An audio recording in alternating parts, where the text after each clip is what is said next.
Cartoon TV. Jamuna एक बड़ी मेहनती और दरियादिल औरत थी। वो बहुत स्वादिष्ट कुल्फी बनाकर सुल्तानपुर में बेचती थी। कुल्फी बेचकर ही वो अपना पेट पालती थी। बच्चे उसकी कुल्फी को बहुत पसंद करते थे। कुल्फी ले लो, कुल्फी, कुल्फी ले लो। एक कुल्फी कितने की दी? 5 रुपया बेटा। मेरे पास तो 1 ही रुपया है। ठीक है, 1 रुपया ही दे दो। ये लो कुल्फी। जमुना की दरियादिली देख उसकी सहेली थोड़ी परेशान हो जाती थी।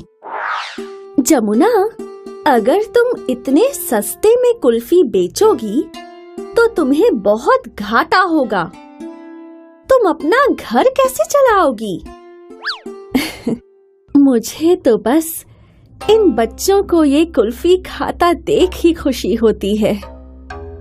जमुना को एक दिन सड़क पर गर्मी से परेशान एक कुत्ता मिला।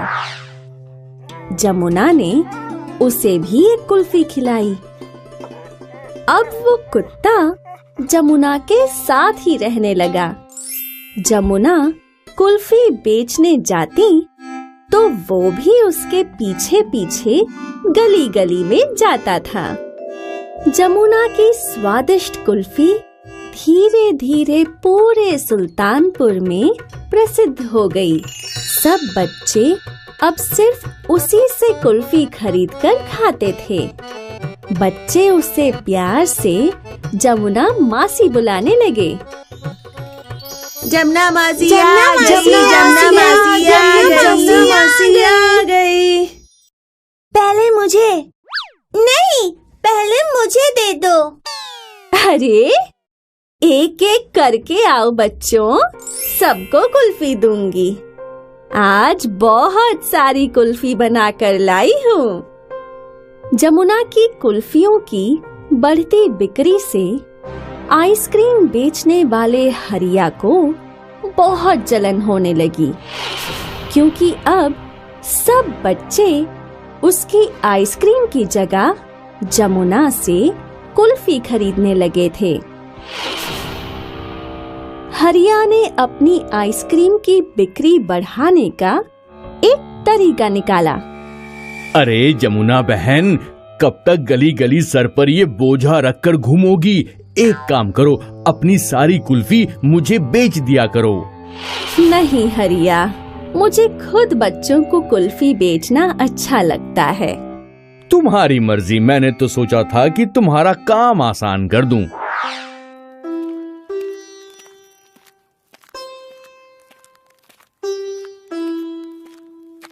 इसे कुल्फी बेचने से रोकने के लिए मुझे कुछ करना पड़ेगा। जमुना कुल्फी बेचने के लिए गांव में घूमती। वो कुत्ता भी उसके साथ ही घूमता।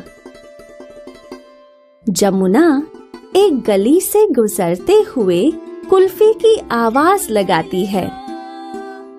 तभी हरिया साइकिल पर जमुना का पीछा करता है। मौका पाते ही मैं इसे धक्का देकर गिरा दूंगा, तो इसकी सारी कुल्फी बर्बाद हो जाएगी। हरिया जमुना को धक्का देने के लिए जैसे ही नजदीक आता है, वो कुत्ता उसे देख लेता है और उसकी साइकिल पर लपककर उल्टा उसे ही गिरा देता है। हे भगवान, ये कुत्ते मेरा पाँव छोड़ दे। छोड़ छोड़ छोड़ छोड़, बचाओ रे। अरे बाप रे, छोड़ छोड़, बचाओ बचाओ। हरिया किसी तरह अपनी जान बचाकर वहाँ से भागा। जमुना की कुल्फी बर्बाद करने के चक्कर में खुद उसकी बर्बादी हो गई। उस कुत्ते ने जमुना की कुल्फियां बर्बाद होने से बचा लीं। इस कहानी से हमें ये सीख मिलती है कि मेहनत और दया का फल हमेशा अच्छा ही मिलता है। जो दूसरों पर दया करता है वो कभी मुसीबत में नहीं फंसता।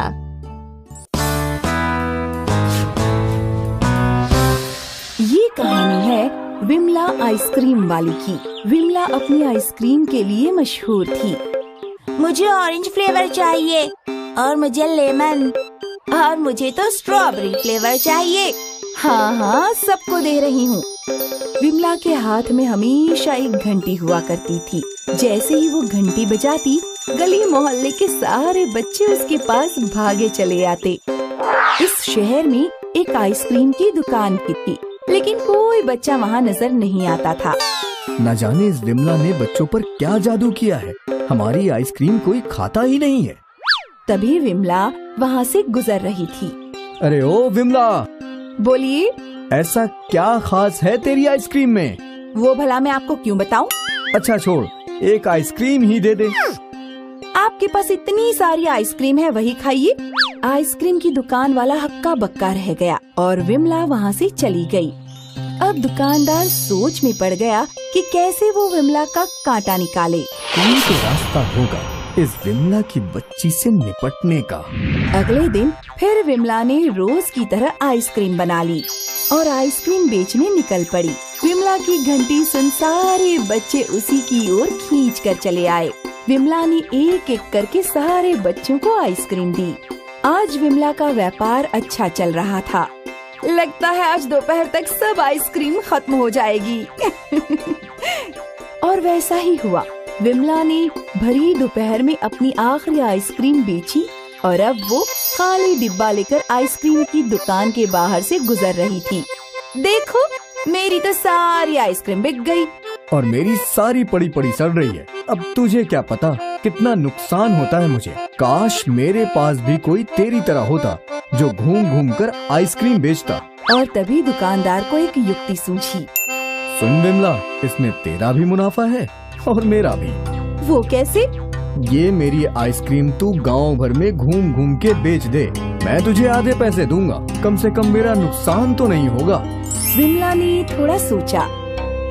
वैसे सौदा बुरा नहीं है, लेकिन छोड़, ये ले।